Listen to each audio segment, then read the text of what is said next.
everybody, it's Alina here with the Montana Audubon Center. Can you hear all the birds in the background?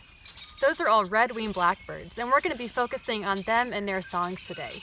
I'm going to lead you through the bird songs activity, and we're going to start with part one. Before we begin though, I want you to know that all you need for this activity is a place outdoors where you can hear a bird song or a bird call. You need your journal and you need a pencil or a pen.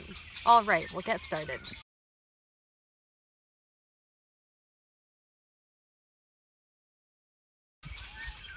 Alright, so part one says that during your winter class visit about birding, we talked about sound waves. You learned that whenever animals or humans make a sound, that sound leaves their mouth and is transferred through the air in sound waves.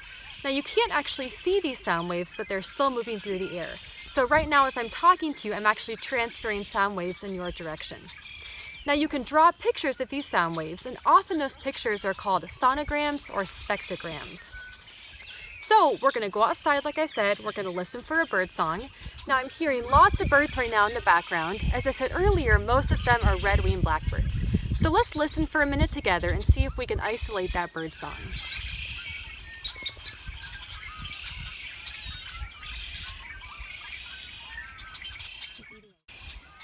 So the second part of part one says that you're going to draw that sonogram and write down 3 adjectives to describe the bird song.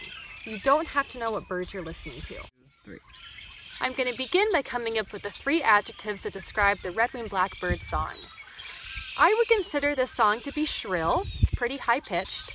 I'd also say it's musical, especially the first part, and it's pretty loud, especially because we're hearing so many at once. So once again, in my journal, I could write down loud, musical, and shrill. And there's tons of words you could use to describe these songs. There's really no incorrect answer on this one. So there's lots of different ways you could draw a sonogram or a spectrogram of the bird song.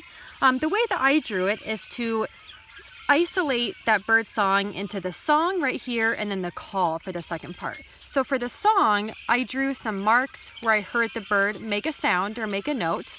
In the first part of the bird song, the notes are varied, they're a little further apart, they're not quite as loud. So I drew my marks shorter, meaning not quite as loud, and a little bit further apart. The second part of the red-winged blackbird song was much louder and closer together. So I drew the last part, with taller marks that were much closer together. And that's that shrill part that I was describing. Then we also hear the call, not the song. And the red-winged blackbird's call, they make a few notes that are really loud and pretty far apart. So that's why I drew these 3 different lines that are much taller because they're louder and pretty far apart, further apart than the bird song. So as I said, there's lots of ways you could do this, but this is how I decided to draw the red-winged blackbird's sonogram.